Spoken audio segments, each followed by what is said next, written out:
মুসলমান ছেলেরা,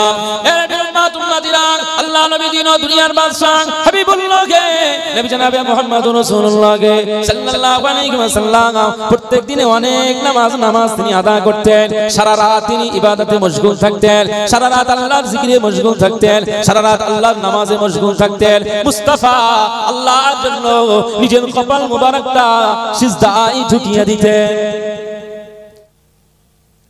মুসলমান ছেলেরা, আল্লাহ নবী দিন ও দুনিয়ার বাদশা হাবিবুল্লাহকে নবী জনাবে মুহাম্মদুর রাসূলুল্লাহকে সাল্লাল্লাহু আলাইহি ওয়াসাল্লাম যখন ইবাদত করতেন, এত বেশি বেশি নামাজ পড়তেন, আম্মা জান আয়েশা সিদ্দিকা রাদিয়াল্লাহু তাআলা আনহা বর্ণনা করেন, মুস্তাফা কামলিওয়ালা দো জায়গা যখন নামাজে দাঁড়াতেন, এত লম্বা লম্বা কাম করতেন, এত দীর্ঘক্ষণ সময় দাঁড়িয়ে দাঁড়িয়ে নামাজ পড়তেন, আল্লাহ নবীর কদম মোবারকটা ফুলে যেত। এত লম্বা দাঁড়িয়ে যেতেন, কিরাত পড়তেন, কিরাত শেষ হয় না, আল্লাহ নবী নামাজে মশগুল, আল্লাহ নবী ইবাদতে মশগুল, নামাজের কিরাত শেষ হয় না, 1 ঘন্টা 1.5 ঘন্টা 2 ঘন্টা পার হয়ে যায়, মুস্তাফা রুকুতে যায় না।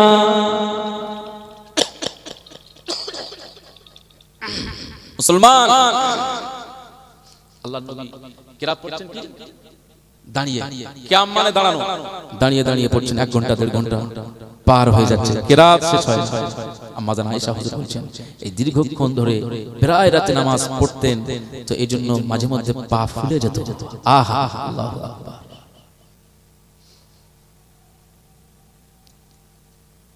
মুসলমান ছেলেরা, আম্মা জান আয়েশা সিদ্দিকা রাদিয়াল্লাহু তাআলা আনহা বর্ণনা করেন, আল্লাহ নবী মুস্তাফা দো জাহানের বাদশা হাবিবুল্লাহকে নবী জনাবে মুহাম্মদুর রাসূলুল্লাহকে সাল্লাল্লাহু আলাইহি ওয়াসাল্লাম হুজুর আমার দাঁড়িয়ে দাঁড়িয়ে যখন নামাজ আদা করতেন, পা মুবারক কদম মুবারকটা ফুলে ফেপে উঠতো। আমি রাসূলুল্লাহ সাল্লাল্লাহু আলাইহি ওয়াসাল্লামকে দেখলাম এই দাঁড়িয়ে দাঁড়িয়ে কিরাত তিনি পড়তেন, আর যখন আবার রুকুতে যেতেন, যখন আল্লাহু আকবার বলে রুকুতে চলে যেতেন, রুকুতে যাওয়ার পরে এই রুকু থেকে যেন আর মাথা উঠাবেন না, দীর্ঘক্ষণ সময় ধরে রুকুতে রয়ে গেলেন।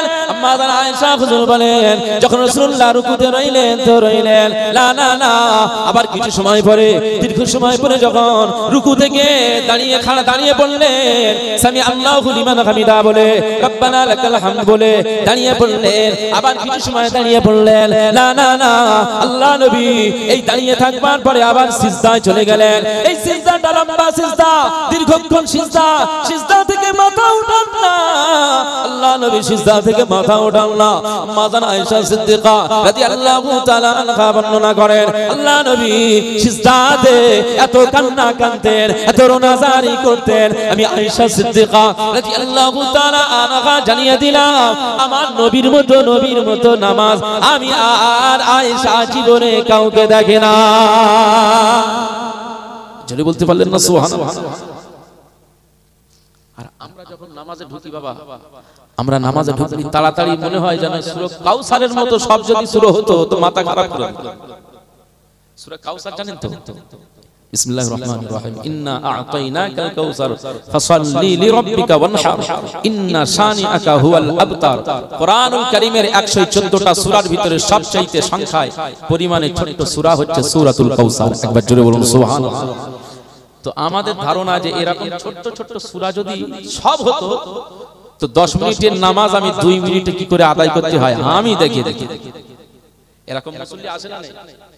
এই চটপটে এরকম মুসল্লি আসে না? আপনার এখানে হয়তো নেই। আরে বাবা, এত ব্যস্ত, হ্যাঁ যে তার ব্যস্ততার শেষ নেই। ইমাম সাহেবের পিছনে আসছে, ওযু করছে, ওযু করতে করতে আবার বায়ু সরাচ্ছে, আবার ওযু করতেছে, ওর ফার্স্ট রাকাত ধরতেই হবে। বলে দূর করে ওযু বারবার কেটে যাচ্ছে, এক কাজ করি ওই নাক মুখ টুক বেশি ধোয়ার দরকার নেই, তাড়াহুড়ো করে ওযু করে গিয়ে আল্লাহু আকবার, ইমাম সাহেবের পিছনে নামাজ হয়ে গেল। নামাজ হয়ে যাওয়ার পরে সুন্নাত পড়লো, নফল পড়লো না, তাড়াহুড়ো করে মসজিদ থেকে এবার বার হচ্ছে, কোন জুতোটা নেওয়া যায় না। হ্যাঁ জুতো তো খুলেছিলাম ওখানে না, ওর আর বেরানে কাজ করে না, এত ব্যস্ততা, পায়ে যেটা সেটিং হয়েছিল বেরিয়ে। এরকম মুসল্লি আসে না এই সমাজে? খারাপ নেবেন না, সবাই নয়, কিছু আছে। একই নামাজ, একই বাবা, মুসলমান ছেলেরা, আম্মা জান আয়েশা সিদ্দিকা রাদিয়াল্লাহু তাআলা আনহা আল্লাহর নবীকে লক্ষ্য করে জিজ্ঞাসা করেছিলেন, ইয়া রাসূলুল্লাহ, ইয়া হাবিবাল্লাহ, হুজুর আপনি এত কষ্ট করে নামাজ পড়েন, এত কষ্ট করে কেন ইবাদত করেন, আপনি কেন এত কষ্ট করে নামাজ পড়েন? এই সময় রাসূলুল্লাহ সাল্লাল্লাহু আলাইহি ওয়াসাল্লাম বললেন, ও বিবি আয়েশা সিদ্দিকা রাদিয়াল্লাহু তাআলা আনহা, আমি রাসূলুল্লাহ সাল্লাল্লাহু আলাইহি ওয়াসাল্লাম জানিয়ে দিলাম, আমি আল্লাহ ছাড়া আর কিছু চিনি না, আল্লাহ ছাড়া আর কিছু বুঝি না। আমার আল্লাহকে আমি এত ভালোবাসি, আমার আল্লাহকে আমি এতটা মহব্বত করি, আমি রাসূলুল্লাহ সাল্লাল্লাহু আলাইহি ওয়াসাল্লাম আমার আল্লাহর দিওয়ানায় মশগুল হয়ে যায়, তাই পাপ ফুলছে কি ফুলে না, আমি রাসূলুল্লাহ আমার স্মরণে থাকে না, আমি আল্লাহর ইবাদতে মশগুল হয়ে যাই, আল্লাহর ইবাদতে মশগুল হয়ে যায়।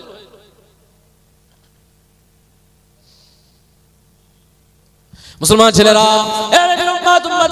আম্মা জান আয়েশা সিদ্দিকা রাদিয়াল্লাহু তাআলা আনহা রাসূলুল্লাহ সাল্লাল্লাহু আলাইহি ওয়াসাল্লামকে বললেন, ইয়া রাসূলুল্লাহ, ইয়া হাবিবাল্লাহ, হুজুর আপনার তো পিছনের গুনাহ মাফ, সামনের গুনাহ মাফ, পূর্বের গুনাহ মাফ, পরের গুনাহ মাফ, আল্লাহ আপনাকে বেগুনাহ করে দিয়েছে, আল্লাহ আপনাকে মাসুম বানিয়ে দিয়েছে, আপনার কোনো গুনাহ নাই, আপনার চরিত্রে কোনো নুকসান নাই, কোনো চরিত্রে গুনাহ নাই, কোনো দাগ নাই, কিন্তু আপনি এত বেশি বেশি কেন ইবাদত করেন? এই সময় রাসূলুল্লাহ সাল্লাল্লাহু আলাইহি ওয়াসাল্লাম বলেছিলেন, হে বিবি আয়েশা সিদ্দিকা রাদিয়াল্লাহু তাআলা আনহা, আমি রাসূলুল্লাহ সাল্লাল্লাহু আলাইহি ওয়াসাল্লাম জানিয়ে দিলাম, আমি বেশি বেশি কেন ইবাদত করি তুমি কি জানো না?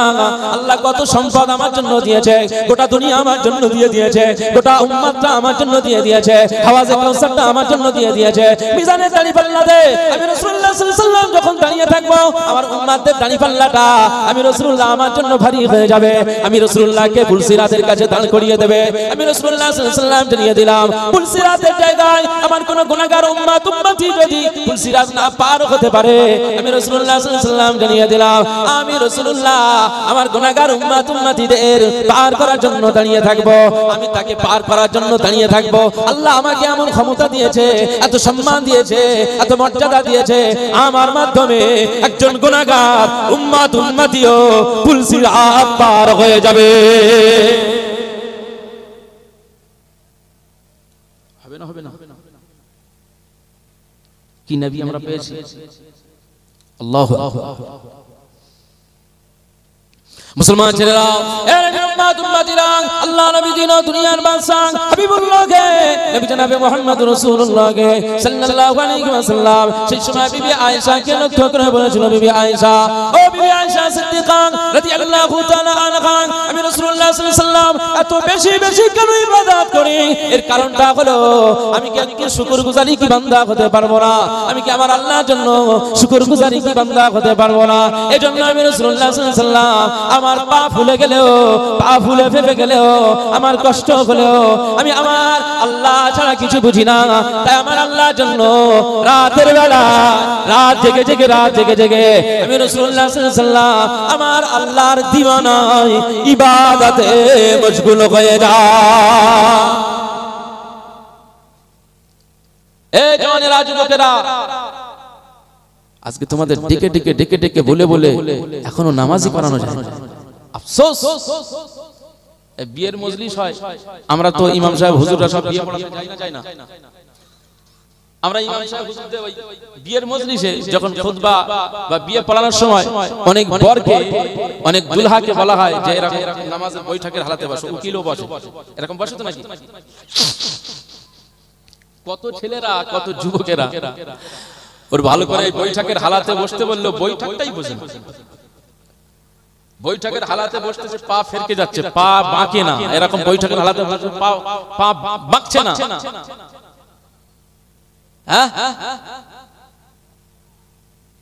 আশ্চর্য, আসলে কেন জানেন? জীবনে এক রাকাত এক ওয়াক্ত তো নামাজ পড়ে না, তো এর অভ্যাস নেই, তো হবে কি করে? আর বিয়ের মজলিস এখন আর বয়স্কদের কোনো চান্স নেই, আছে কি? সব যত জন যুবক দাঁতাল মাতাল সব ওই বিয়ের মজলিসটা ঘিরে রয়েছে, হেঁটো কাটা, প্যান কাটা, পিছন ছেঁড়া, মাথা খাড়া, একটারও টুপি টাপা কিছু পাওয়া যায়। আপনারা রাগ করছেন নাকি?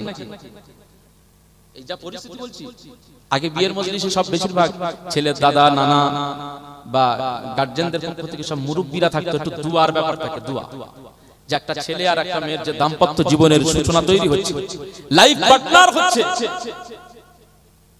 জীবনে এই 16-17 বছর ওই মেয়েটা বাপের বাড়ি কাটিয়েছে, আর এই 25 বছরের ছেলেটা পড়াশোনা করে ব্যবসা বিজনেস নিয়ে চাকরি বাকরি বা বিভিন্ন ডিপার্টমেন্টে থাকে, ইনকাম করা শুরু করেছে।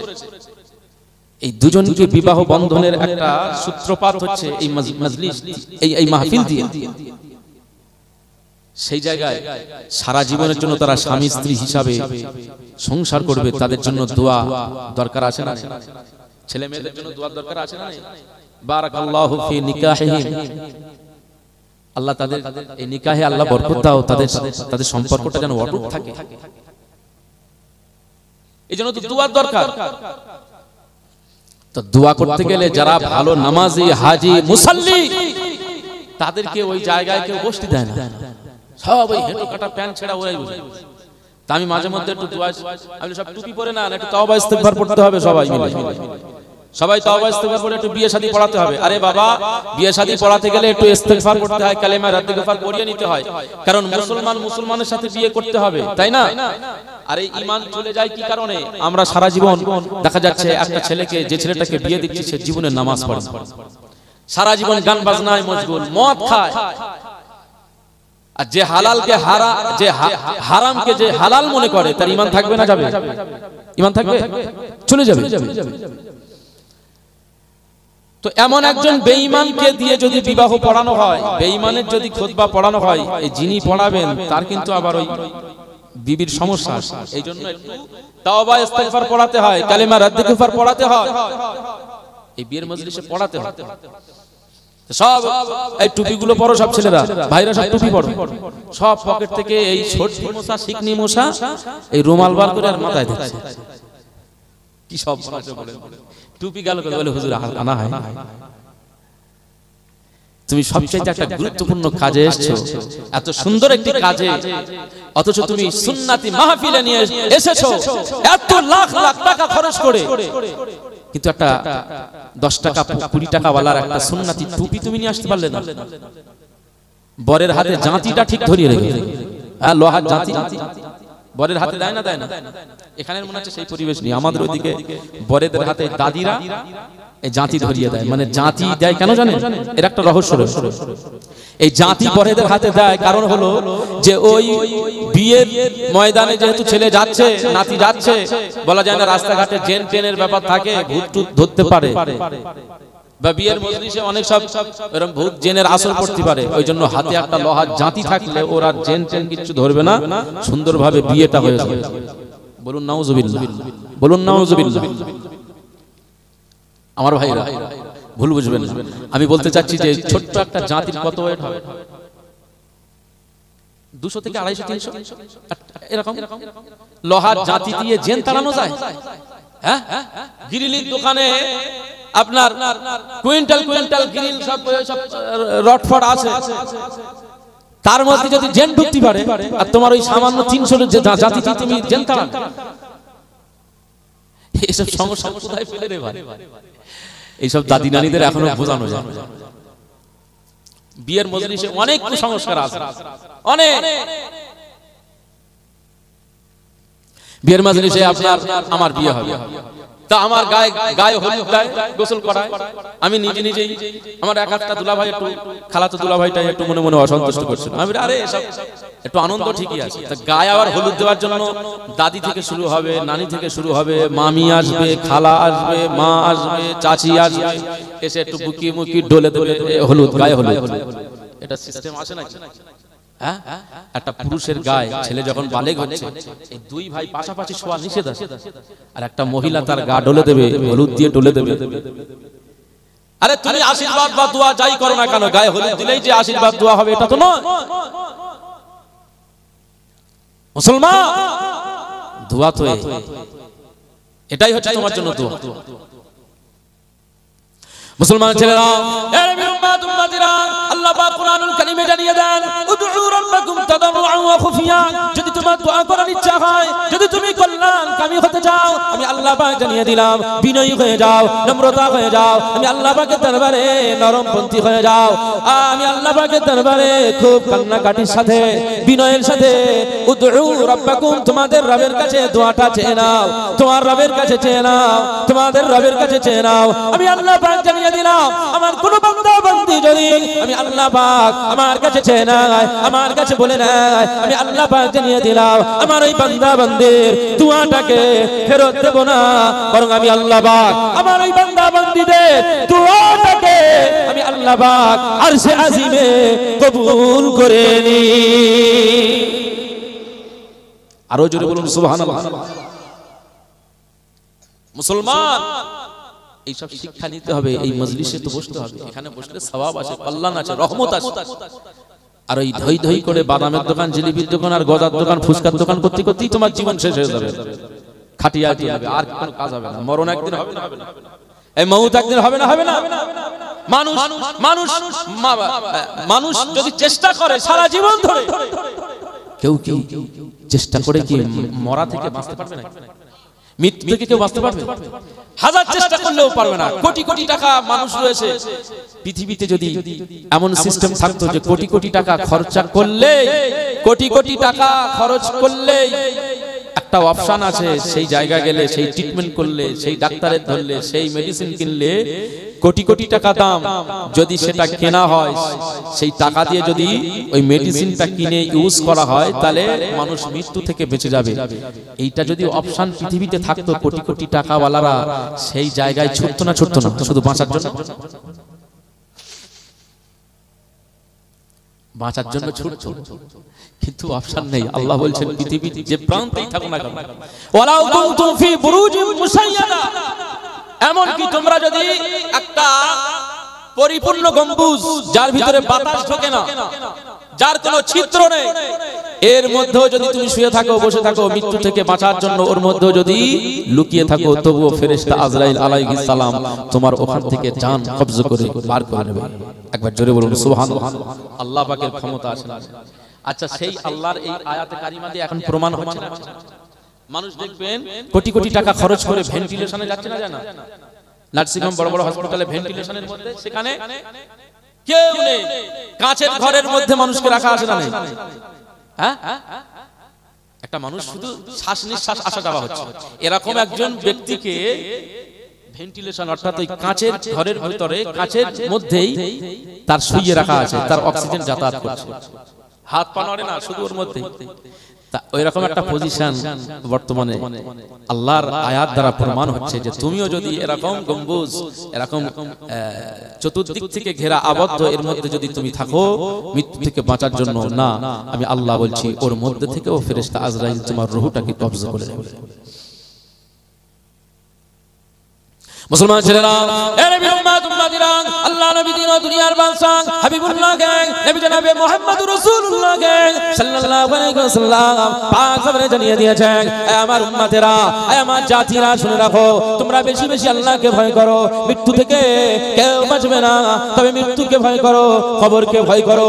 আমি রাসূলুল্লাহ সাল্লাল্লাহু আলাইহি ওয়াসাল্লাম জানিয়ে দিলাম, অবশ্যই মৃত্যু থেকে কেউ বাঁচবে না, মৃত্যু থেকে কেউ পরিত্রাণ পাবে না, তবে মানুষ যদি একটু চেষ্টা করে, মানুষ যদি একটু চেষ্টা করে, মানুষ যদি একটু পরিশ্রম করে, মানুষ যদি একটু ইচ্ছা প্রকাশ করে, না না না, ওই মানুষটা যদি একটু চেষ্টা করে, আমার আল্লাহ পাক ওই বান্দা বান্দীটাকে মৃত্যু থেকে না বাঁচালেও মৃত্যুর পরে যে আমার আল্লাহ জাহান্নাম রেখে দিয়েছে, আগুনের জাহান্নাম, জাহান্নামটা রেখে দিয়েছে, আগুনের দোজখ, এই দোজখটা আগুনের তৈরি করা, আগুন দিয়ে জ্বালানো, জাহান্নামটা আগুন দিয়ে জ্বালানো, মানুষ যদি ইচ্ছা করে, মানুষ যদি চেষ্টা করে, আমি রাসূলুল্লাহ সাল্লাল্লাহু আলাইহি ওয়াসাল্লাম জানিয়ে দিলাম, এ জাতি তোমরা জেনে রাখো, একটু চেষ্টা করলে মৃত্যু থেকে বাঁচবে না, তবে চেষ্টা করলে আমার আল্লাহ পাকে জাহান্নাম থেকে বেঁচে যাবে।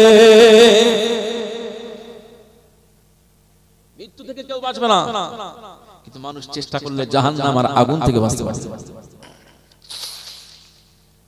মুসলমান ছেলেরা, আল্লাহ আল্লাহ পাকের ফেরেশতা জিবরিল আমিন আলাইহিস সালাম মদিনার মসজিদে নববী শরীফে ঢুকে বললেন, আল্লাহ নবী দরবারে হাজির হলেন। চেহারাখানা মলিন হয়ে রয়েছে, চেহারাটা যেন একটা দুঃখের ছাপ রয়ে গিয়েছে। আল্লাহ নবী দিন ও দুনিয়ার বাদশা হাবিবুল্লাহকে, নবী জনাবে মুহাম্মদ রাসূলুল্লাহকে সাল্লাল্লাহু আলাইহি ওয়াসাল্লাম ফেরেশতা জিবরিলকে লক্ষ্য করে বলেছিল, ভাই জিবরিল, ও ভাই জিবরিল, তোমার চেহারাটা এত মলিন কেন, এত দুঃখের ছাপ কেন, কেন তোমার চেহারাটা এমন হয়ে গিয়েছে? ফেরেশতা জিবরিল আমিন আলাইহিস সালাম সেই সময় বলেছিল, ইয়া রাসূলুল্লাহ, ইয়া হাবিবাল্লাহ, আমি আসমান থেকে আপনার দরবারে আসার ভিতরে আমি জাহান্নামের নিকট থেকে এসেছি। আমি জিবরিল আমিন আলাইহিস সালাম জানিয়ে দিলাম, জাহান্নামটা দেখে আমি জিবরিল কেঁপে গিয়েছি, জাহান্নামটা দেখে আমি জিবরিল ভীতু হয়ে গিয়েছি। এই জাহান্নামটা আমার আল্লাহ পাক 1000 বছর নয়, 2000 বছর নয়, 3000 বছর জাহান্নামটা সুম্মা উকিদা আলাইহা আলফ সানাতিন হাত্তা আবিয়াদাত, এই জাহান্নামটাকে আরো 1000 বছর পর্যন্ত জ্বালানো হলো। আরো 1000 বছর পর্যন্ত এই জাহান্নামটাকে জ্বালানোর পরে দেখতে পাওয়া যায় এই জাহান্নামের আগুনের রংটা সাদা হয়ে যায়। আমার সাহাবীরা, আমি রাসূলুল্লাহ সাল্লাল্লাহু আলাইহি ওয়াসাল্লাম জানিয়ে দিলাম, এই জাহান্নামটা যখন 2000 বছর পর্যন্ত জ্বালানো হলো, না না না, আমার আল্লাহ পাকের পছন্দ হলো না, আমার আল্লাহ পাকের পছন্দ হলো না। আমার আল্লাহ পাক সুম্মা উকিদা আলাইহা আলফা সানাতিন, এই জাহান্নামটাকে আরো 1000 বছর পর্যন্ত জ্বালানো হলো। হাত্তা আসওয়াদাত, এই জাহান্নামের 1000 বছর পর্যন্ত জ্বালানোর পরে দেখতে পাওয়া যায় এই জাহান্নামের রংটা একেবারে কালো হয়ে যায়। এই জাহান্নামের রংটা যখন কালো হয়ে যায়, জাহান্নামের আগুনের রংটা যখন কালো হয়ে যায়, না না না, আল্লাহ পাকের এবারে সিদ্ধান্তটা এই জায়গায় বন্ধ করে দিলেন। 3000 বছর পর্যন্ত জাহান্নামটাকে জ্বালালেন। 3000 বছর পর্যন্ত জ্বালানোর পরে জাহান্নামের আগুনের রংটা কালো হয়ে যায়, দেখতে পাওয়া যায়। পাশাপাশি স্বামী স্ত্রী যদি ওই জাহান্নামের ভিতরে পাশাপাশি বসে যায়, একজন আর একজনের মুখ দেখতে পাবে না, মুখ দেখে চিনতে পারবে না, এত কালো, এত কালো, এত কালো। না না না, আল্লাহ নবী বললেন, সাহাবীরা, এই জাহান্নামটা অনেক ভয়ঙ্কর। আমার আল্লাহ যদি জাহান্নাম দিয়ে দেয়, তোমরা সহ্য করতে পারবে না। জাহান্নামে যদি তোমরা পড়ে যাও, সহ্য করতে পারবে না। আমি রাসূলুল্লাহ সাল্লাল্লাহু আলাইহি ওয়াসাল্লাম জানিয়ে দিলাম, এই জাহান্নাম থেকে বাঁচার জন্য এই পৃথিবীর জমিনে একটু পরিশ্রম করো, একটু চেষ্টা করো। আমি রাসূলুল্লাহ সাল্লাল্লাহু আলাইহি ওয়াসাল্লাম জানিয়ে দিলাম, একটু পরিশ্রম করো, এই জাহান্নাম থেকে বাঁচার জন্য একটু চেষ্টা করো। আল্লাহ নামাজে রক্ত হয়ে গেলে নামাজে চলে যাও। মাসে রোজা আসবে, 1 বছর পরে 1 মাস রোজা আসবে, বছরে 1টা মাস রোজা তোমরা পালন করে নাও। এই সাহাবীরা, আমি রাসূলুল্লাহ সাল্লাল্লাহু আলাইহি ওয়াসাল্লাম জানিয়ে দিলাম, পৃথিবীর জমিনে যে হালাল হারাম রয়েছে, এই হালাল হারামটা ডিফারেন্স করে চলো। মদের গ্লাসে চুমুক লাগাবে না, জুয়া ঠেকায় বসে, জুয়া ঠেকে বসে জুয়া খেলবে না। 1 টাকা জুয়া খেললে যে গুনাহ, 1 কোটি টাকা জুয়া খেললেও সেই গুনাহ। এই জন্য রাস্তার ধারের যে লটারির কাউন্টার গুলো রয়েছে, যারা এই লটারি কাটে, জুয়ার অন্তর্ভুক্ত হয়ে যায়। এই জুয়ার টাকায় যদি সে ভক্ষণ করে, ওই শরীরের ব্লাডটা হারাম টাকায় ব্লাড তৈরি হবে, ওই ব্যক্তিটি মরণ করবে। আল্লাহ পাক ওই ব্যক্তিটাকে জান্নাতি বানাবে না, জাহান্নামে চলে যাবে। রাসূলুল্লাহ সাল্লাল্লাহু আলাইহি ওয়াসাল্লাম বলে, আমার সাহাবীরা, আমি রাসূলুল্লাহ সাল্লাল্লাহু আলাইহি ওয়াসাল্লাম জানিয়ে দিলাম, খবরদার, না না না, তোমরা জাহান্নাম থেকে বাঁচো। জাহান্নাম থেকে তোমরা সব সময় আল্লাহর দরবারে কেঁদে কেঁদে দোয়া চাও, আল্লাহ গো, আমি অপরাধ করেছি, আমি গুনাহ করেছি, আল্লাহ তুমি মাফ করে দাও, আল্লাহ তুমি ক্ষমা করে দাও। সব সময় যদি জাহান্নাম থেকে বেঁচে বেঁচে থাকবার জন্য, জাহান্নাম থেকে যদি বাঁচার জন্য এই আপ্রাণ চেষ্টাটা করতে পারো, আমার আল্লাহ তোমাকে জাহান্নাম থেকে বাঁচিয়ে দেবে। আরো জোরে বলুন সুবহানাল্লাহ। মুসলমান কিসের নেশায় ঘুরতেছে? দুনিয়ার এত মায়া, এত আকর্ষণ। হ্যাঁ, কত আল্লাহর ওলিরা, কত ইমামরা দুনিয়াকে বয়কট করেছে। তুমি একটু চেষ্টা করো আমার আল্লাহর জাহান্নাম থেকে বাঁচো। ফেরেশতা জিবরিল আমিন আলাইহিস সালাম বলছেন, এই জাহান্নাম দেখে আমি নিজেই ভীতু হয়ে গেলাম ইয়া রাসূলুল্লাহ ইয়া হাবিবাল্লাহ। এই জাহান্নাম আপনার উম্মত দিগকে আল্লাহ এই জাহান্নামায় দেবে শুধু ত্রুটি করলে, ভুল করলে, অন্যায় করলে। ইয়া রাসূলুল্লাহ ইয়া হাবিবাল্লাহ, আমি এই জিবরিল এই জাহান্নাম দেখে আমি নিজেই ভীতু হয়ে গেলাম।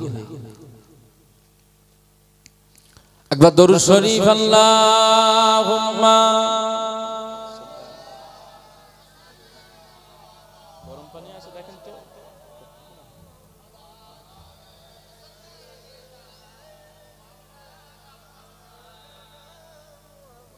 খুব মোহব্বতে আল্লাহুম্মা সাল্লি আলা সাইয়্যিদিনা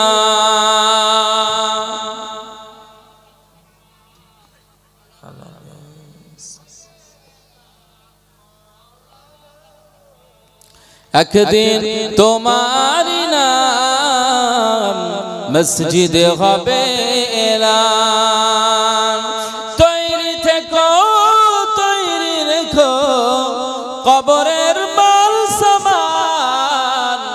একদিন তোমার নাম মসজিদে হবে এলান, একদিন আমার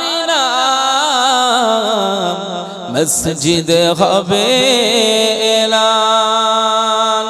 একদিন তোমাকে পরিয়ে কাফন, সঙ্গী সাজন করবে দাফন।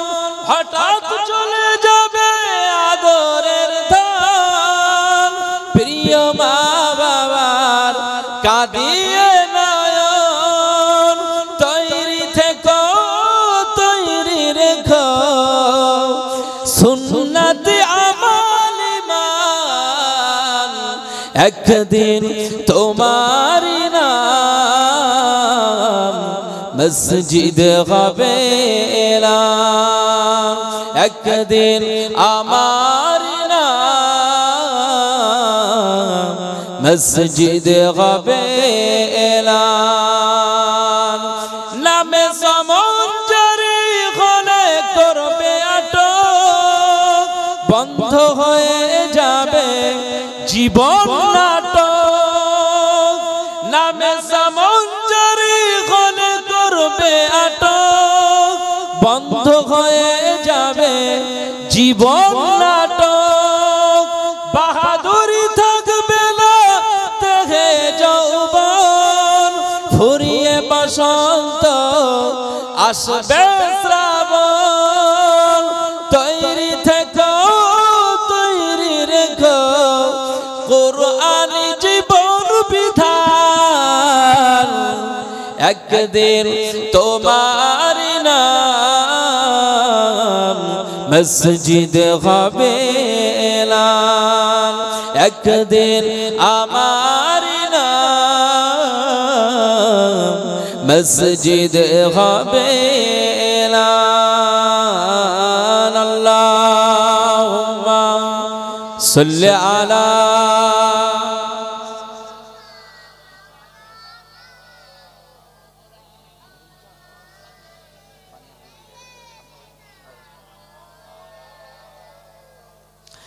একদিন তোমার হবে বিচার, লাভ হবে না দুনিয়ার ক্ষমতা। দুনিয়ার কোন ক্ষমতার সেখানে কাজ হবে না। আর রক্ত চক্ষু, চোখ লাল। আমি জনগণকে অনেক মাতব্বরি করেছি, অনেক চোখ রাঙিয়েছি, সেখানে মেকুড় হয়ে যাবে। সেই জায়গার চিন্তাটা করতে হবে সবারই। আমি আমার নিজেকেই বলছি, একদিন তোমার হবে বিচার, লাভ হবে না দুনিয়ার ক্ষমতার। হতে যদি পারো রাসূলের আশিক, পুলসিরাতে পা জোরে বলুন না সুবহানাল্লাহ, আরো জোরে হয় না সুবহানাল্লাহ। হতে যদি পারো রাসূলের আশিক, পুলসিরাতে পার হয়ে যাবে ঠিক। তৈরি থেকো, তৈরি রেখো, জান্নাতি খবর সুপার, একদিন তোমারি নাম মসজিদ হবে এলান, একদিন তোমারি নাম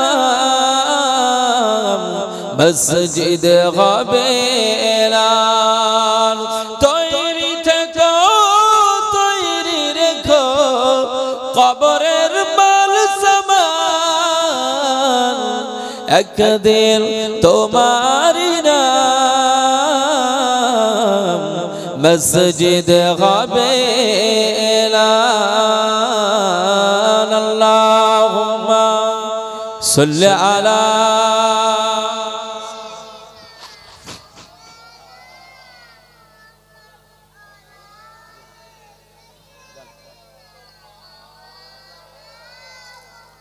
আমার দিনদার ইমানদার ভাইরা, নেককার আল্লাহওয়ালা বাবাজিরা, আমার মুরব্বিয়ান চাচাজিরা, সম্মানিতা মা এবং বোনেরা, আল্লাহকে ভয় করো।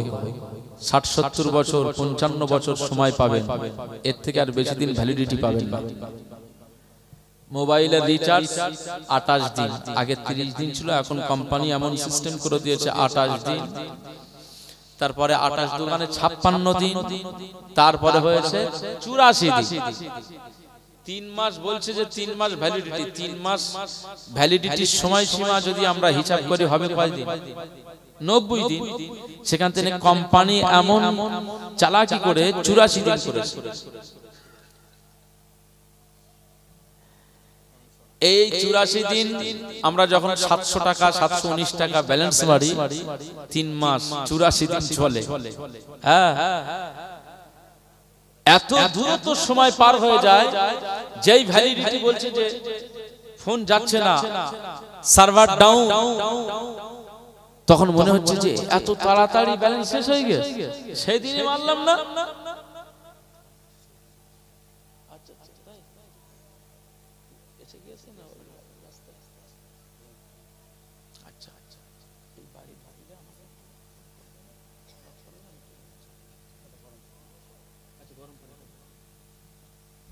আমার ভাইরা, তো ভ্যালিডিটি আপনার যে পর্যন্ত দেওয়া হয়েছে এটা তো শেষ হয়ে যাবে, আপনি কল্পনাই করতে পারবেন। পৃথিবীতে সবচাইতে মানুষের কাছে বড় সম্পদ হচ্ছে টাকা। টাকার জন্যই মানুষ ছোটাছুটি বেশি করে, টাকা নিয়েই মারামারি, টাকা নিয়ে হাতাহাতি, টাকা নিয়ে বিবির সাথে ঝামেলা, টাকা নিয়ে মা বাপের সাথে দ্বন্দ্ব, এই টাকাই নিয়েই সব। আর আমরা বলি যে একবার দুরূদ শরীফ পড়লে রহমত, একবার সুবহানাল্লাহ বললে 10টা সওয়াব, রহমত। এই কথাগুলো বলি, মনে রাখতে হবে যে সওয়াব তো চোখে দেখা যায় না, টাকার মতো দেখা যায় কি? সওয়াব টাকার মতো চোখে দেখা যায় না, ওই জন্য আমাদের অত গুরুত্ব নেই। ও হবানি, কিয়ামতের ময়দানটা এমন একটা সময় আসবে, আপনি তখন মনে হবে যদি আমি একদিন নামাজ পড়তাম, যদি আমি এক ওয়াক্ত নামাজ পড়তাম, যদি আমি মসজিদে একটু হাজির হতাম, তাহলে আজকে আমি একটু নাজাত পেয়ে যেতাম। এই সওয়াবটা আল্লাহ সেই সময় এমন সম্পদ করে দেবে, এটাই তখন আপনার কাছে বড় প্রিয় হবে। আপনি চতুর্দিকে ভিক্ষা শুরু করবেন যে আমার একটা সওয়াব দাও না, সওয়াব দাও না, সওয়াব দাও না। আমি আব্দুল মুনাইম, আমার গ্রামের মানুষরা আমাকে বলবে যে এই মুনাইম, আব্দুল মুনাইম, তুই ভাই আমাদের গ্রামের ছেলে ছিলিস, আলেম হাফেজ হয়েছি, যাই হোক, আমি বলছি না কিয়ামতের ময়দানে যদি আল্লাহ আমাকে নাজাত দেন, আমাদের সবাইকে যেন আল্লাহ নাজাত দেন, বলুন সকলে আল্লাহুম্মা আমিন। এখন আমাকে কেউ যদি এসে বলে যে আব্দুল মুনাইম, তুই তো আমার গ্রামের ছেলে, পোলেরহাট মার্কেটে তোকে একদিন আমি ডেকে মহব্বতের সঙ্গে তোকে একটু পরোটা খাইয়েছিলাম, আজকে আমার এই দুর্দিনে একটু সওয়াব দাও না। এই কিয়ামতের ময়দানে এই কঠিন সময় আমি আব্দুল মুনাইম তাকে বলব, কবে পরোটা দিয়েছিলি? যা চিন্তা সে ইয়া নাফসি সেলফি, নিজের জন্য মানুষ সেখানে দৌড়াদৌড়ি করবে নিজের বাঁচার জন্য। কথা বোঝা যাচ্ছে না?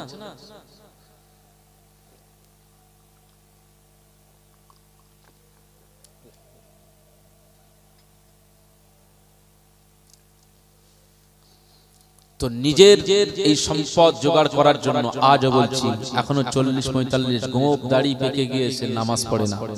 অনেক 50 বছরের বয়সের অনেক মানুষ আমি দেখেছি রাসূলের সুন্নাতি দাড়িটাকেও চাঁচতেছে। আর কবে রাখবে? আর কবে রাখবে? কে বললে আপনি রাখবেন বলেন? কে বললে আপনি রাখবেন? কার কথায় আপনি চলবেন? আপনি নিজের মতো করেই চলতেছেন। একটু হেদায়েত হন না, একটু চেষ্টা করেন না, একটু তওবা করেন না। যা হয়ে গেছে হয়ে গেছে। মুসলমান ছেলেরা, এর উম্মতিরা, আল্লাহ পাক কুরআনুল কারীমের সূরা তাওবাতে জানিয়ে দিয়েছেন, আমার মুমিন বান্দা বান্দি যারা হবে, আমাকে যারা বিশ্বাস করে নেবে, আমি আল্লাহর কাছ থেকে নাজাত পাওয়ার জন্য এই মুমিন বান্দাদের কয়েকটি বৈশিষ্ট্য থাকবে। তারা সব সময় এই কাজে নিযুক্ত থাকবে। আমি আল্লাহ পাক জানিয়ে দিলাম, আত-তাইবুন, ঈমানদার যারা হবে তারা তাওবাকারী হবে, সব সময় তারা তাওবার ভিতরে থাকবে। আমি আল্লাহ পাক জানিয়ে দিলাম, আল আবিদুন, ঈমানদাররা ইবাদতকারী হবে। আমার বান্দা বান্দিরা, আমি আল্লাহ পাক জানিয়ে দিলাম, ঈমানদার যারা হবে, ঈমানদারদের ভিতরে তাওবার গুণটা থাকবে, ঈমানদারদের ভিতরে ইবাদত গুজারের এই গুণটা থাকবে। আমি আল্লাহ পাক জানিয়ে দিলাম, আল আবিদুন, আল হামিদুন, আমার বান্দা বান্দিরা সব সময় আমার প্রশংসা করতে থাকবে। আমি আল্লাহ পাক জানিয়ে দিলাম, তারা আমার প্রশংসা ছাড়া আর কারো প্রশংসা করবে না। বলবে না যে আমি করেছি, বলবে না যে আমি করেছি, সে বলবে না আমার আল্লাহ দিয়েছে তাই হয়েছে। না না না, আমার বান্দা বান্দিরা আমার প্রশংসায় মশগুল থাকবে। আমি আল্লাহ পাক জানিয়ে দিলাম, ঈমানদার যারা হবে, আস-সাইহুন, বছরে একটা মাস রোজা, এই একটা মাস রোজাটা আমার ঈমানদার বান্দারা ছেড়ে দেবে না। আমি আল্লাহ পাক জানিয়ে দিলাম, এরপরে আমার ঈমানদার বান্দারা কি করবে? আর-রাকিউন, এই ঈমানদার বান্দারা রুকুকারী হয়ে যাবে। আস-সাজিদুন, ঈমানদাররা সিজদাকারী হয়ে যাবে। আমার বান্দা বান্দি, ঈমানদার বান্দা বান্দি তারা সব কিছু করবে, কিন্তু যখন সিজদায় মাথাটা ঝুঁকিয়ে দেবে, জমিনে যখন মাথাটা ঝুঁকিয়ে দেবে, ঈমানদারদের কাছে পৃথিবীর আর কোনো স্বাদ প্রয়োজন নেই। সিজদা দিয়ে রবকে, সিজদা দিয়ে রবের সিজদার স্বাদটা ঈমানদাররা কবুল করে নেবে। সাজিদুন, সিজদার স্বাদ নিয়েই তারা বেঁচে থাকবে। ঈমানদারদের ক্যাটাগরি বলছি।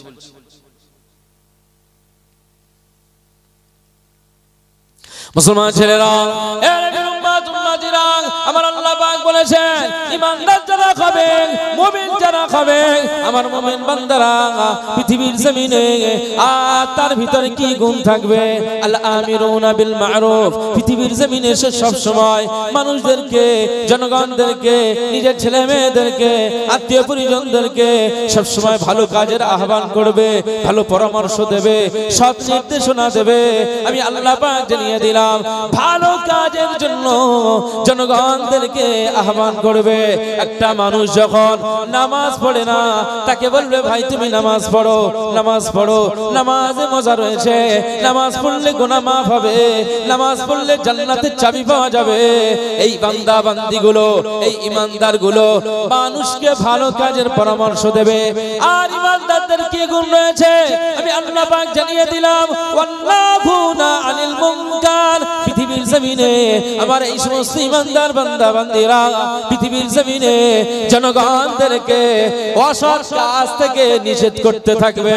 ভাই তুমি গান চালাও না, দোকানে সব সময় তুমি গানটা চালাও, তোমার দোকানে রহমত বরকত নাজিল হবে না। তুমি তো একজন মুসলমান, তুমি তো বলো একজন মুসলমান।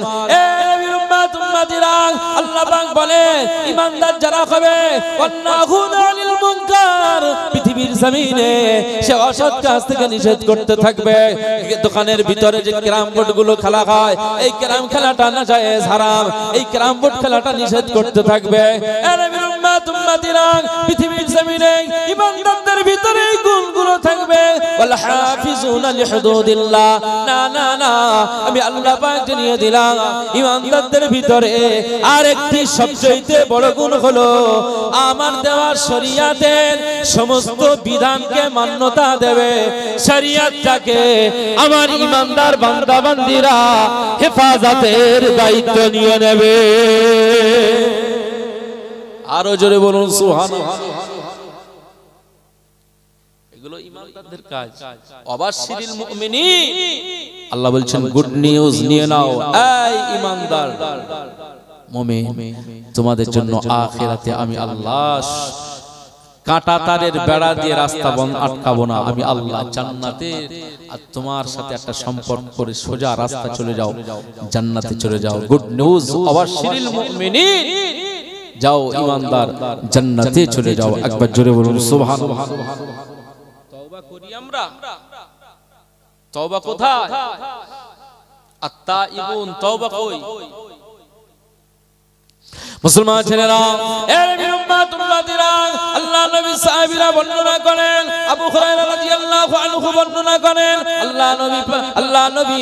আল্লাহ নবী তওবা ইস্তিগফার করতেন হাদিস শরীফে এসেছে আল্লাহ নবী প্রত্যেক দিনে 70 বার কোন রিওয়ায়াতে এসেছে 100 বার করে ইস্তিগফার করতেন ইস্তিগফার চাইতেন ইস্তিগফার করতেন ইস্তিগফার চাইতেন এর উম্মত উম্মতিরা নবীজি যদি প্রত্যেক দিনে 70 বার করে 100 বার করে যদি ইস্তিগফার চান আজ আমরা যারা ঈমানদার আজ আমরা যারা নবীর উম্মত আমাদের কই গুনাহ হচ্ছে তো অনেক কিন্তু তওবা করছি কই ইস্তিগফার কই আমাদের আল্লাহ পাকের দরবারে ক্ষমা প্রার্থনার এই দরখাস্তটা করছি কই সময় নাই আমাদের সময় নাই সময়ের অভাব সময় পাই না এই অজুহাত দিয়ে আমরা সময়টা পার করে দেই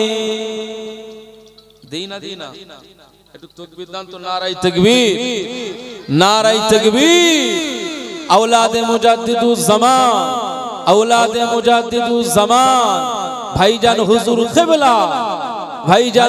কিবলা সিলসিলায়ে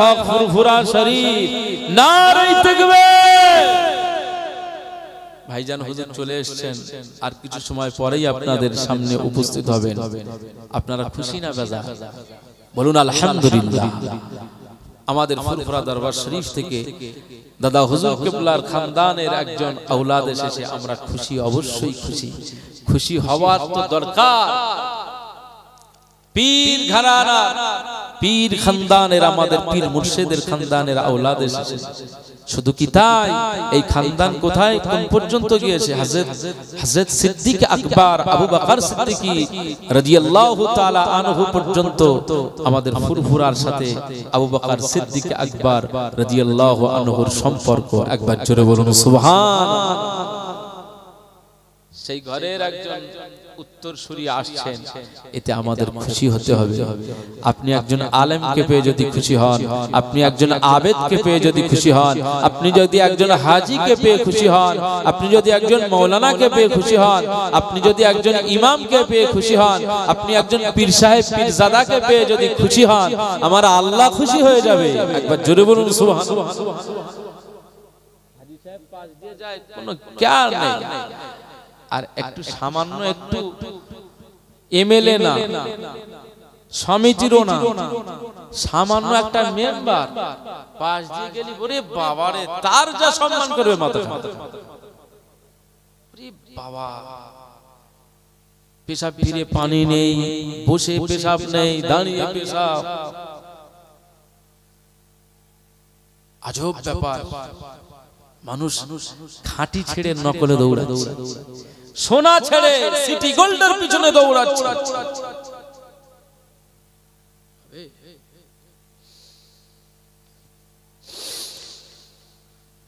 আজ আলোচনা করছি একটু দরুদ শরীফ আল্লাহুম্মা সাল্লি আলা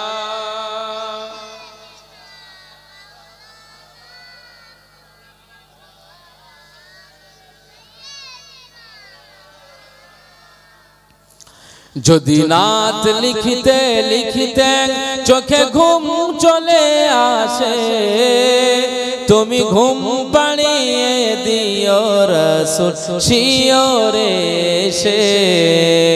যদি নাত গাইতে গাইতে চোখে ঘুম চলে আসে, তুমি দেখা দিও রাসূল আমার স্বপ্নে এসে। বলুন আল্লাহুম্মা আমিন, বলুন আল্লাহুম্মা আমিন।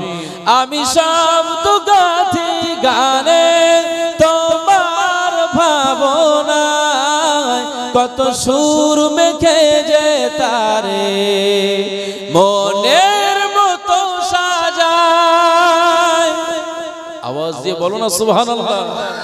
আমি শব্দ গাথি গানে তোমার ভাবনায়, কত সুর মেখে যে তারে মনের মতো সাজায়। যদি মনের মতো গাথা মনের মতো না হয়, মনের মতো সাজিয়ে দিও গান আমার হেসে, গান আমার হেসে। যদি নাত শুনতে শুনতে চোখে ঘুম চলে আসে, তুমি ঘুম পাড়িয়ে দিও রাসূল শিওরে এসে। যদি নাত লিখিতে লিখিতে চোখে ঘুম চলে আসে, তুমি দেখা দিও রাসূল আমার স্বপ্নে এসে। কভু লেখার ফাঁকে যদি ডাকে তোমায় হৃদয়, তুমি নূর মদিনা ছাড়ি আসবে কি গো নিশ্চয়। কভু লেখার ফাঁকে যদি ডাকে তোমায় হৃদয়, তুমি নূর মদিনা ছাড়ি আসবে কি গো নিশ্চয়। যদি রাখো সত্যি সত্যি চরণ পাপীর ঘরে, জীবন কাটিয়ে দিব তার ছাপের চারিপাশে, ছাপের চারিপাশে। যদি নাত লিখিতে লিখিতে চোখে ঘুম চলে আসে, তুমি ঘুম পাড়িয়ে দিও রাসূল শিওরে এসে। যদি নাত গাইতে গাইতে চোখে ঘুম চলে আসে, তুমি দেখা দিও রাসূল আমার স্বপ্নে এসে। লিখে এই ভবনায় আহমদ গজল নাতে পাক, হয় আসবে ভাঙা ঘরে, নয় পড়বে তোমার ডাক। জোরে বলো না সুবহানাল্লাহ, আওয়াজ দিয়ে বলো না সুবহানাল্লাহ, নারায়ে তাকবীর। লিখে এই ভবনায় আহমদ গজল নাতে পাক, হয় আসবে ভাঙা ঘরে, নয় পড়বে তোমার ডাক। যোগ্যতার বেহাল দশা, তবু কিসের হতাশা, তার আশা ভরসা তুমি, তোমায় ভালোবাসে, তোমায় ভালোবাসে। যদি নাত লিখিতে লিখিতে চোখে ঘুম চলে আসে, তুমি ঘুম পাড়িয়ে দিও রাসূল শিওরে এসে। যদি নাত শুনতে শুনতে চোখে ঘুম চলে আসে, তুমি দেখা দিও রাসূল আমার স্বপ্নে এসে আল্লাহুম্মা সাল্লি আলা সাইয়্যিদিনা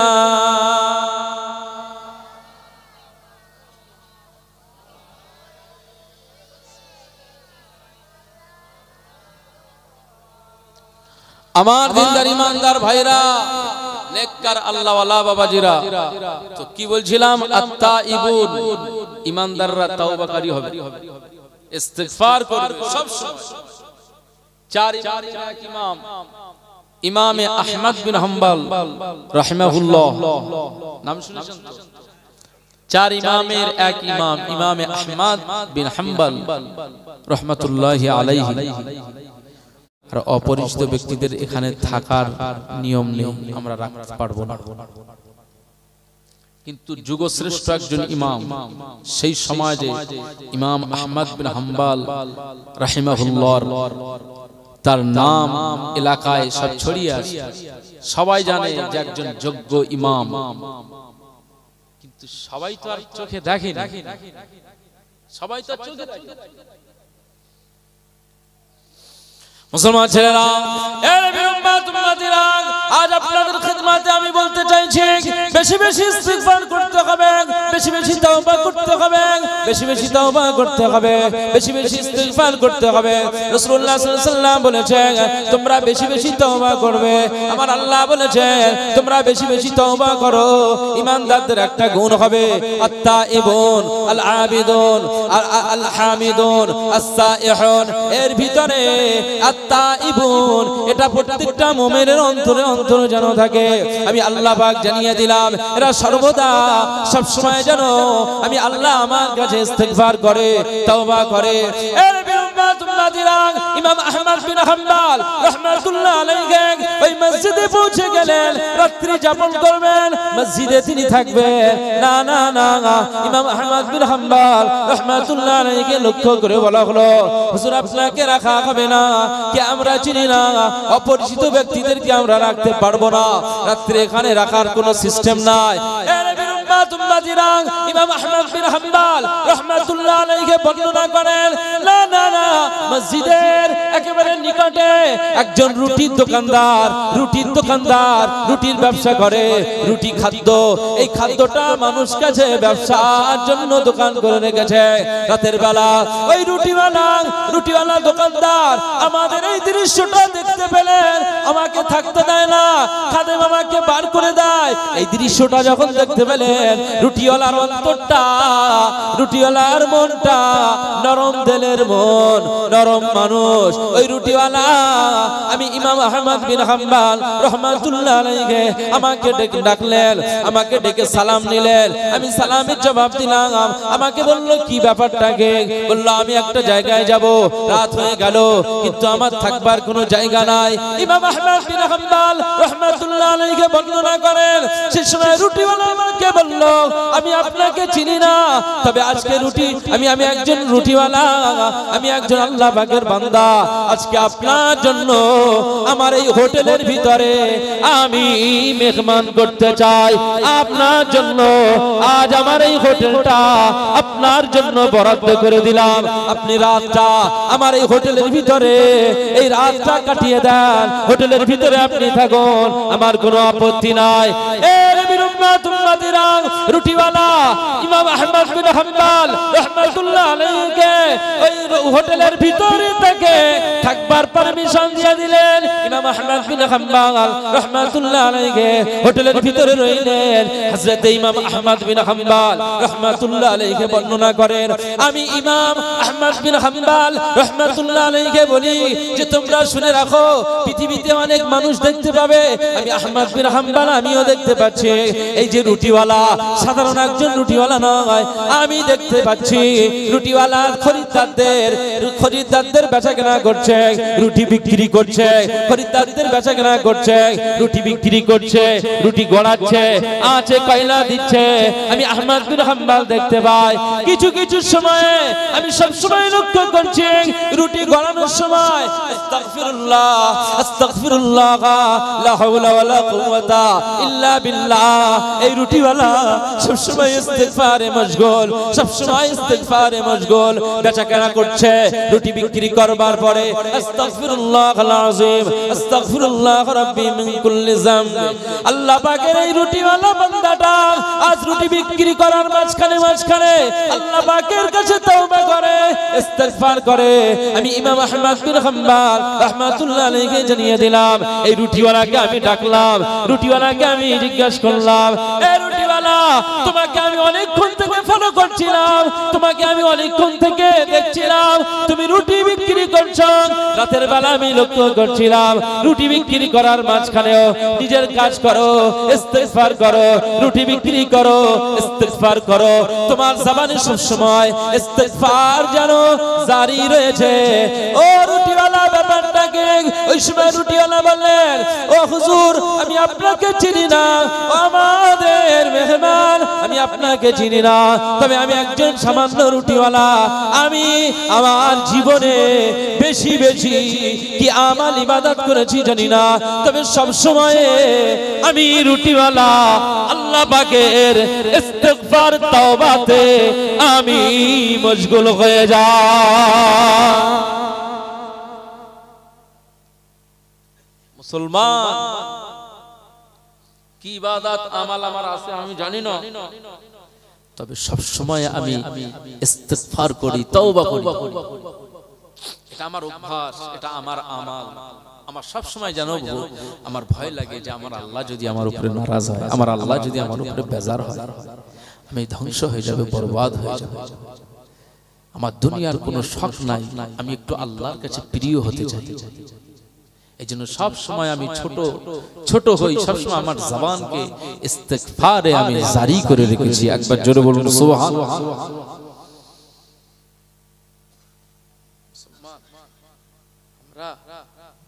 আমাদের এমনি মানুষের গায়ে লাথি লেগে গেলে তাই আমরা শুধু সরি বলে ছেড়ে দিই, কি কথা ঠিক না?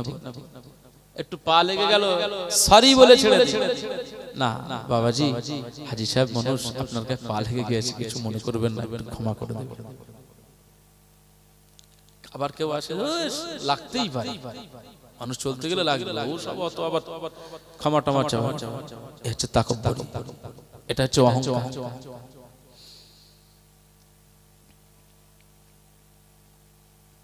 মুসলমান ছেলেরা, আল্লাহ পাকের একজন আলিম মুহাক্কিক ইমাম, চার মাযহাবের এক ইমাম, ইমাম আহমদ বিন হাম্বল রাহমাতুল্লাহ আলাইহি সেই সময় রুটিওয়ালাকে লক্ষ্য করে বললেন, ও রুটিওয়ালা, আমি ইমাম আহমদ বিন হাম্বল রাহমাতুল্লাহ আলাইহি, আজ আমি তোমাকে পরিচয় দেই নাই, তবে আমি তোমাকে একটা কথা জিজ্ঞাসা করে, এ রুটিওয়ালা শোনো, তুমি যে সবসময় তওবা ইস্তিগফার করো, সবসময় তুমি যে ইস্তিগফারে মশগুল থাকো, সবসময় তুমি যে আল্লাহর এই যে তওবা ইস্তিগফারে জবানকে জারি রেখে দিয়েছো, এ রুটিওয়ালা তোমাকে আমি একটা কথা জিজ্ঞাসা করি, তুমি পৃথিবীর জমিনে সবসময় ইস্তিগফার করে কি পেয়েছো? সবসময় ইস্তিগফার করে কি পেয়েছো? ওই সময় রুটিওয়ালা বলেছিলেন, ও আমি আগন্তুক মেহমান, ও আল্লাহ পাকের একজন বান্দা, আমি রুটিওয়ালা আপনাকে চিনি না, আপনাকে জানি না, তবে আমি রুটিওয়ালা আপনাকে একটা কথা জানিয়ে দেই, আমি সব সময় ইস্তিগফার করে করে জারি রেখে রেখে জবানে ইস্তিগফার জারি রেখে রেখে আমি রুটিওয়ালা আপনাকে জানিয়ে দিই, পৃথিবীর জমিনে এই জমিন থেকে আরশে আজিমের দিকে তাকিয়ে যখন যে দোয়াটা চেয়েছি, আমার আল্লাহ আমার সব দোয়াকে কবুল করে নিয়েছে। আরো জোরে বলুন সুবহানাল্লাহ। আমি যখন যেটা চেয়েছি আল্লাহ কবুল করে নিয়েছে। ইস্তিগফার। তবে আল্লাহ পাকের মেহমান আমার এই রুমের, আমার এই হোটেলের মেহমান, এই মুসাফির, আমি আপনাকে চিনি না, তবে আমার একটা দোয়া এখনো কবুল হয়নি, আমি এটা নিয়েই তাজ্জব, এটা নিয়েই পেরেশান। মুসলমান ছেলেরা, সময় রুটিওয়ালা যখন বললেন হুজুর আমি আপনাকে চিনি না, তবে আমি আমার আল্লাহ পাকের কাছে যখন যেটা চেয়েছি আমার আল্লাহ সব পূরণ করে দিয়েছে, কিন্তু পৃথিবীর জমিনে আমার একটা দোয়া এখনো কবুল হয়নি, একটা দোয়া আমার এখনো কবুল হয়নি। পৃথিবীর জমিনে আমার একটা তামান্না ছিল, আমার একটা ইরাদা ছিল, আমি আমার আল্লাহকে বলে দিয়েছি আল্লাহ এই পৃথিবীর জমিনে সবচেয়ে চূড়ান্ত বড় পর্যায়ে একজন ইমাম, বড় একজন আলেমে দ্বীন, আপনার এই বান্দাকে আমি একটু সশরীরে দেখতে চাই, একটু আমি নিজে চোখে দেখতে চাই। ইমাম আহমদ বিন হাম্বল রাহমাতুল্লাহ আলাইহি আমি একটু দেখতে চাই। একজন বান্দার কি তামান্না, ভালো মানুষকে দেখব, যোগ্য মানুষকে দেখব, আলেমের চেহারা দেখব, পীরের চেহারা দেখব, আল্লাহওয়ালার চেহারা দেখব। আল্লাহওয়ালার চেহারা দেখলে গুনাহ মাফ হয়, আল্লাহওয়ালার চেহারা দেখলে আল্লাহর কথা মনে পড়ে যায়, আলেমের চেহারা দেখলে আল্লাহর কথা মনে পড়ে যায়, পীর মাশায়েখদের চেহারা দেখলে আল্লাহর কথা মনে পড়ে যায়। এর বিরুম্মাত উম্মতিরা যোগ্য হাফেজ আলেমে দ্বীন ইবাদত গুজার হাজী সাহেবদের চেহারা দেখলে দুনিয়ার কথা ভুলে যেতে হয়, আখিরাত স্মরণে চলে আসে।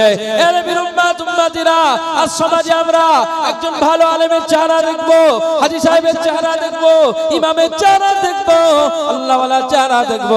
এই সময়টা আমাদের নাই। না সালমান খান আসলে আর আমাকে ধরে রাখা যাবে না, শাহরুখ খান আসলে আমার ধরে রাখা যাবে না। কলকাতায় আমাদের অনেক সব হিরোরা চলে আসে, এই হিরোদের দেখার জন্য আজ আমরা অনেক টাকা পয়সা খরচ করে আজ মুম্বাইদের এই সমস্ত স্টারদের আমরা দেখার জন্য ছুটে চলে যাই। সালমান খানের চেহারা দেখব, শাহরুখ খানের চেহারা দেখব, আজ আমাদের নুসরাত জাহানের চেহারা দেখব, আজ কাজলকে আমরা দেখব, আজ আমরা রানী মুখার্জিকে দেখব, আজ আমাদের ছেলে মেয়েদের আজ এই চেহারা দেখে দেখে দেখে দেখে কল্পটা অন্ধকার হয়ে গিয়েছে, কল মুর্দা হয়ে গিয়েছে, দিলটা কালো হয়ে গিয়েছে। না না না না না, আমার আল্লাহ পাক এটার জন্য তোমাকে পাঠায় নাই। আমার আল্লাহ বললেন আল্লাহওয়ালাদের দেখো, আল্লাহওয়ালাদের চেহারা দেখো, আখিরাতের কথা মনে পড়ে যাবে, আর আখিরাতের কথা মনে পড়ে গেলে তুমিও একদিন আল্লাহওয়ালা হয়ে যাবে।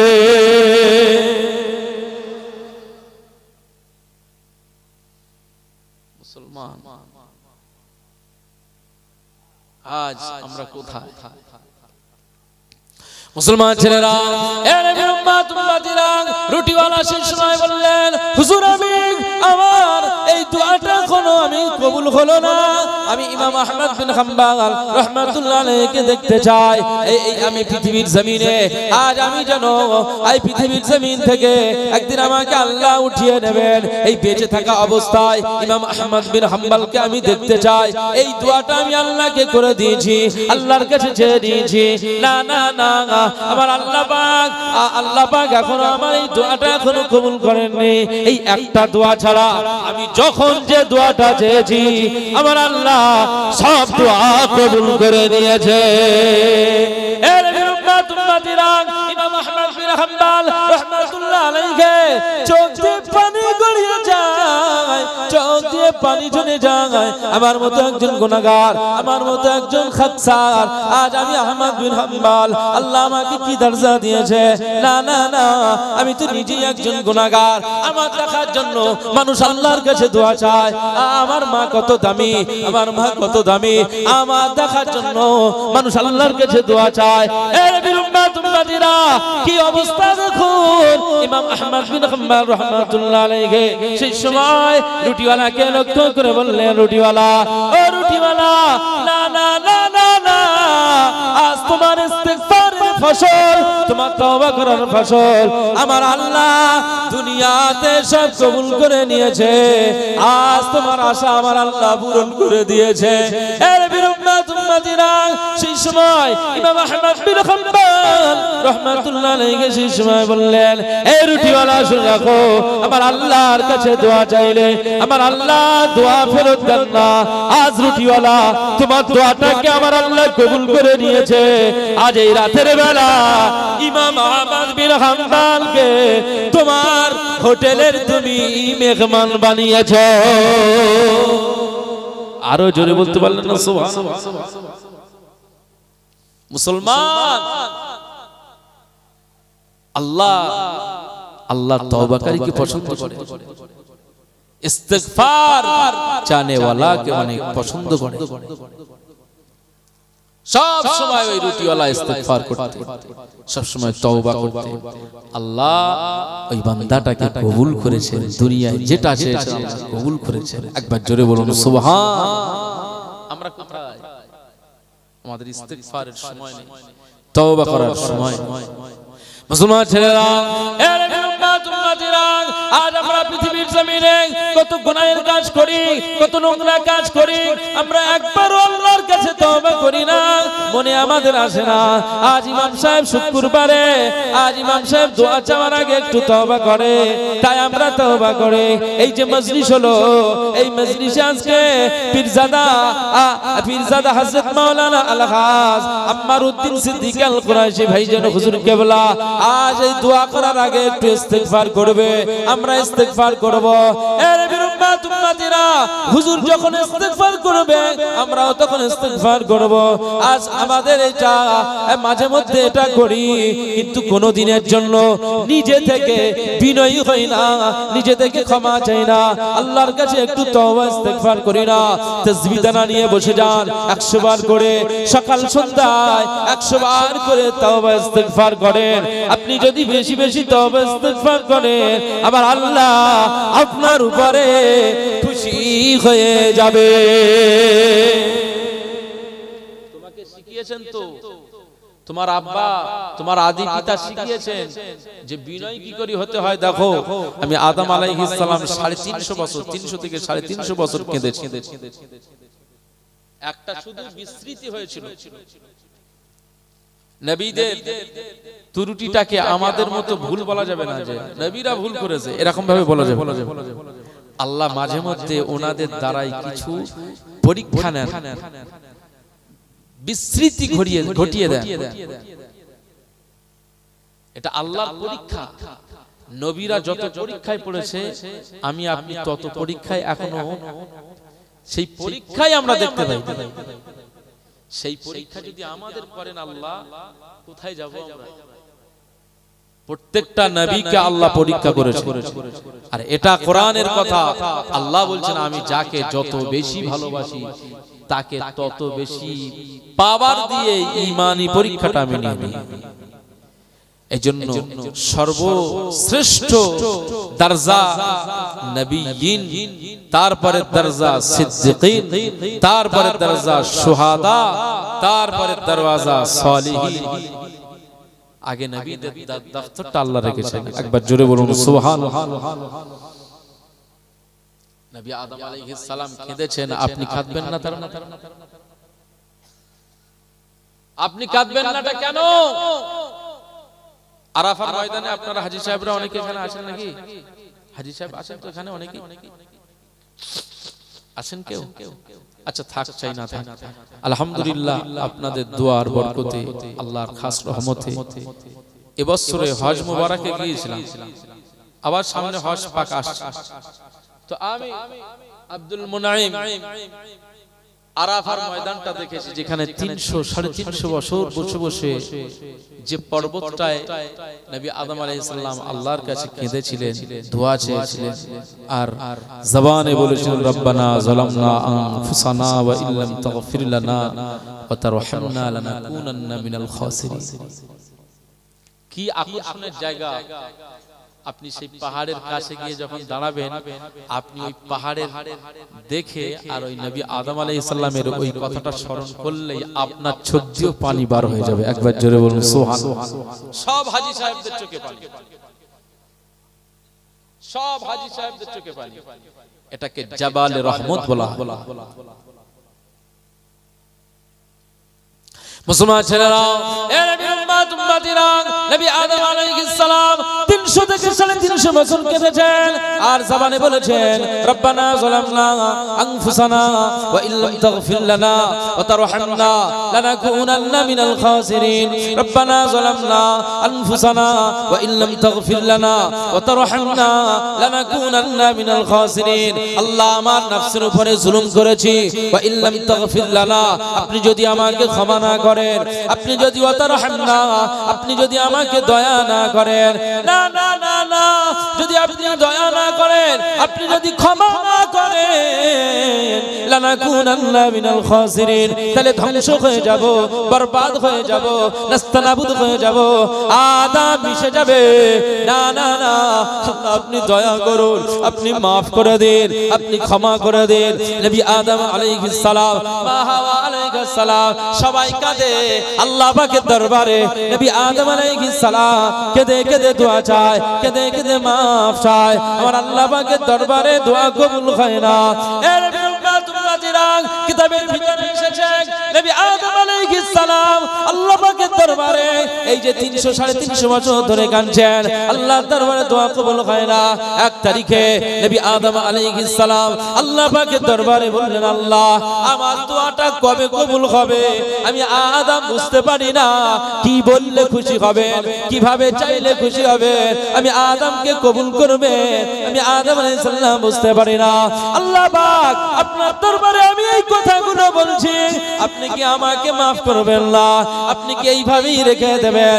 আমি আদম আলাইহিস সালাম, আল্লাহ, আপনার সৃষ্টি করা একজন বান্দাকে আপনি ভুলে যান, আপনি মাফ করে দেন, আপনি ক্ষমা করে দেন। এইভাবে কাঁদতে কাঁদতে নবী আদম আলাইহিস সালাম বললেন, আল্লাহ পাক, আপনি আমাকে বানানোর পরে আমি আদম আলাইহিস সালাম আমি আরশে আজিমের দিকে তাকিয়েছিলাম, আরশে আজিমের দিকে যখন তাকালাম, আল্লাহ পাক, আপনার নামের পাশে একটা নাম দেখতে পেয়েছিলাম, লা ইলাহা ইল্লাল্লাহ মুহাম্মাদুর রাসূলুল্লাহ।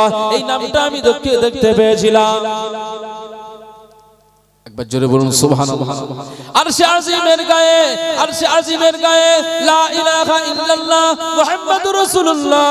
এই আল্লাহ পাক, আল্লাহ আপনার নামের পাশে এই যে মুহাম্মাদুর রাসূলুল্লাহ সাল্লাল্লাহু আলাইহি ওয়াসাল্লাম, এই নামটা তো আমি আদম তো চিনি না, এই নামটা তো আমি আদম জানি না, এই নাম সম্পর্কে নামের পরিচয় পরিচিতি আমি জানি না। আল্লাহ পাক, তবে আরশের গায়ে আপনার নামের পাশে যে নামটা মুহাম্মদ, নিশ্চয়ই আপনার একজন প্রিয় কেউ হবে, নিশ্চয়ই আপনার কেউ একজন প্যারা হবে, নিশ্চয়ই আপনার অনেক নিকটতম হবে। আল্লাহ পাক, আমি আদম আলাইহিস সালাম আপনার কাছে বলি, আপনার নামের পাশে যে নাম মুহাম্মাদুর রাসূলুল্লাহ সাল্লাল্লাহু আলাইহি ওয়াসাল্লাম, এই নামের ওসিলা দিয়ে দোয়া চাই, আল্লাহ, আপনি আমার দোয়াটাকে কবুল করে দেন, আমাকে maaf করে দেন। কিতাবের ভিতরে এসেছে, সেই সময় যখন মুহাম্মাদুর রাসূলুল্লাহ সাল্লাল্লাহু আলাইহি ওয়াসাল্লাম এই নামটা যখন ধরেছে, এই নামটা যখন উচ্চারণ করেছে, আমার আল্লাহ পাকের রহমতের দরিয়ায় জোশ মেরে উঠেছে। আমার আল্লাহ পাক সেই সময় বললেন, আ নবী আদম আলাইহিস সালাম, আমি আল্লাহ পাক জানিয়ে দিলাম কি নাম তুমি চাইলে, কি নাম তুমি ধরলে, কি নামের ওসিলা তুমি ধরলে, আমি আল্লাহ পাক জানিয়ে দিলাম। এমন একটা মুবারক নাম তুমি উচ্চারণ করেছো, এমন একটা মুবারক নামের ওসিলা তুমি ধরেছো, আমি আল্লাহ পাক আর তোমার দোয়াকে ফেরত দিতে পারি না। এ নবী আদম আলাইহিস সালাম, শুনে রাখো, এই যে মুহাম্মাদুর রাসূলুল্লাহ সাল্লাল্লাহু আলাইহি ওয়াসাল্লাম, ইনি একজন আখিরি নবী হবে। আমি এনাকে না বানালে কিছু বানাতাম না, জমিন বানাতাম না, আসমান বানাতাম না, সূর্য বানাতাম না, চন্দ্র বানাতাম না। এ নবী আদম আলাইহিস সালাম, আমি আল্লাহ পাক জানিয়ে দিলাম, সমুদ্র পুরো জঙ্গল বানাতাম না, ফেরেশতা বানাতাম না, কাবা বানাতাম না, বাইতুল মামুর বানাতাম না, আমি আল্লাহ পাক জানিয়ে দিলাম। এ নবী আদম আলাইহিস সালাম, আমি মুহাম্মাদুর রাসূলুল্লাহকে যদি না বানাতাম, বানাতাম, তুমি আদম হাওয়াও তুমি আদম হাওয়াও আমি আল্লাহ বানাতাম না, মুহাম্মদুর রাসূলুল্লাহ রসিলায় সবকে বানালাম। আজকে সেই মুহাম্মদুর রাসূলুল্লাহ সাল্লাল্লাহু আলাইহি ওয়াসাল্লামের ওসিলা দিয়ে দোয়া চেয়েছো, আজ আমি আল্লাহ তোমার দোয়াটাকে কবুল করে নিলাম। জীবনের সব অপরাধ আমি আল্লাহ মাফ করে দিলাম। আরো জোরে বলুন সুবহানাল্লাহ, নারে তাকবীর। মুসলমান কি নাম, কি নবী আমরা পেলাম। তো তওবা করেছিলেন, তওবা শিখিয়েছেন আমাদের আদি পিতা আদম আলাইহিস সালাম। তামার আল্লাহ পাক বললেন আত্তাইবুন, মুমিনরা তাইব হবে, মুমিনরা তওবাকারী হবে। আল্লাহ পাক কুরআনুল কারীমের অপর জায়গায় বললেন ইন্নাল্লাহা ইউহিব্বুত তাওয়াবিনা ওয়া ইউহিব্বুল মুতাতাহহিরিন। পৃথিবীর জমিনে আমি আল্লাহ পাক দুই ক্যাটাগরির মানুষকে ভালোবাসি, দুই শ্রেণীর মানুষকে ভালোবাসি, দুই ক্যাটাগরির মানুষকে আমি আল্লাহ ভালোবাসি। এক নাম্বার ক্যাটাগরি হলো তাওয়াবিন, যারা পৃথিবীতে সবসময় তওবা করে, আমি আল্লাহ তাদেরকে ভালোবাসি। ওয়া ইউহিব্বুল মুতাতাহহিরিন, আর এই পৃথিবীতে যারা বেশি বেশি পাক সাফে থাকে, পবিত্রতার ভিতরে থাকে, নিজেদেরকে পরিচ্ছন্ন রেখে দেয়, ক্লিন বডি করে রাখে, নিজেদেরকে পরিশুদ্ধ করে রাখে, আমি আল্লাহ এই পাক সাফ করনেওয়ালা বান্দা বান্দীদেরকে ভালোবাসি।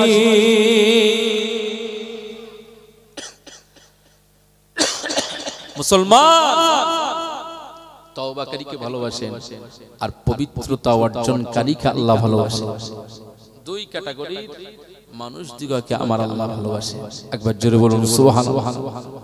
আমাদেরকে সেই জায়গা, সেই যোগ্যতা অর্জন করতে হবে, আল্লাহর প্রিয় বান্দা হতে হবে, প্রিয় পাত্র হতে হবে। আল্লাহ পাক আমাদের সবাইকে তৌফিক দান করুন। বলুন সকলে আল্লাহুম্মা আমিন, বলুন সকলে আল্লাহুম্মা আমিন। আলোচনায় আপনারা কষ্ট পাচ্ছেন নাকি? হুজুর এখনই আসবেন ইনশাআল্লাহ। তো আলোচনা যতটুকু আলোচনা করলাম অনেকটা সময় ধরে করেছি, আলহামদুলিল্লাহ। আমি নিজের থেকেই আপনাদের কাছে দোয়া চাইছি, যেমন আলোচনা আমি করছি এর উপরেই যেন আমি আমাল করতে পারি। আর আপনাদের জন্য দোয়া করছি, মা বোনদের জন্য দোয়া করছি, আপনারাও যেন এর উপরেই আমল করতে পারেন।